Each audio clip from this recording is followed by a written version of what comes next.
বিকালের জলখাবারে বানানো এটা একটা সেরা রেসিপি হতে পারে। বউ আদুরি নাস্তা এত মজাদার কেন? আজকে আমি গোপন রেসিপি তোমাদের সঙ্গে শেয়ার করছি।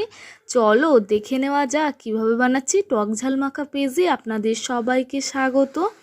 চলো আমি একটা কাঁচের বাটি নিয়ে নিচ্ছি বড়, আর এখানে নিয়ে নিচ্ছি ময়দা।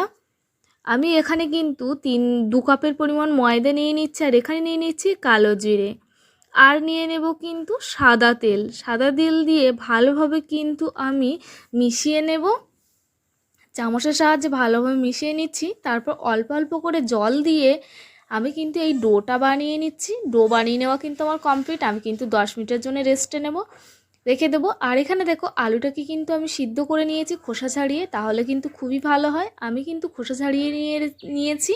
এখানে কিন্তু আমি আলুগুলোকে কিন্তু ভালোভাবে ম্যাশ করে নেব। এখানে আপনারা হাতের সাহায্যে করে নিতে পারেন বা এখানে চামচের সাহায্যে। আমি কিন্তু এখানে চামচের সাহায্যে এখানে কিন্তু ম্যাশ করে নিচ্ছি।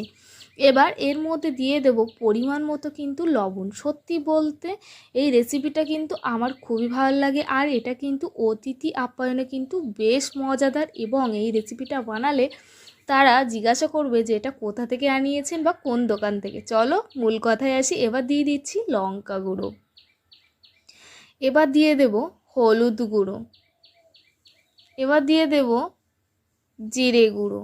আমি এক এক করে কিন্তু সব মশলাগুলো দিয়ে দেব। এখানে দিয়ে দেব ধনিয়া গুঁড়ো, দিয়ে দেব চাট মশলা, দিয়ে দেব আদা বাটা, দিয়ে ভালোভাবে কিন্তু আমি এটাকে মেখে নেব। চাট মশলা দিয়ে দিলাম, আর দিয়ে দেব বড় বড় সাইজের পেঁয়াজটাকে কিন্তু আমি দিয়ে দিচ্ছি। এবার এগুলো কি ভালোভাবে কিন্তু হাতের সাহায্যে মাখিয়ে নেব।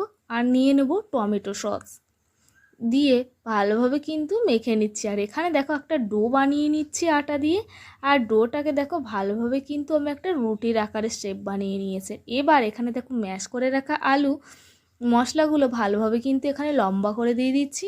দিয়ে আমি কিন্তু এই আটার রুটিটাকে আমি কিন্তু এখানে ভালোভাবে কিন্তু মুড়িয়ে দিচ্ছি। দিয়ে এখানে দেখো আমি কিন্তু টুকরো টুকরো করে কেটে নিচ্ছি। সত্যি খুবই সাধারণ এই আইটেমটা, কিন্তু খেতে কিন্তু খুবই অসাধারণ। চলো আমি দেখাচ্ছি কেমনভাবে পিসগুলো হয়েছে। এবার এখানে আমি নিয়ে নিচ্ছি ময়দা, নিয়ে নেবো পরিমাণ মতো লবণ, লঙ্কা গুঁড়ো, দিয়ে এটাকে ভালোভাবে কিন্তু আমি একটা পেস্ট বানিয়ে নেবো। এখানে দিয়ে দিচ্ছি জিরে গুঁড়ো, দিয়ে ভালোভাবে কিন্তু আমি এবার তেলের মধ্যে দেখো দিয়ে আমি চুপি চুপি কিন্তু আমি এখানে দিয়ে দিচ্ছি। দেখো তেলের মধ্যে দিয়ে দিচ্ছি। খুব সুন্দর এই রেসিপিটা, খুবই ভালো। আমাদের বাড়িতে যখন বানাই তখন কিন্তু কাড়াকাড়ি হয়ে যায়, আর এক নিমেষে কিন্তু প্লেট খালি হয়ে যাওয়ার মতো একটা রেসিপি। ছোটো বড়ো সবার খুব পছন্দের। যদি এই ভিডিওটা ভালো লেগে থাকে তাহলে একটা লাইক, কমেন্ট, শেয়ার, ইউটিউব চ্যানেলটা সাবস্ক্রাইব করে দিও।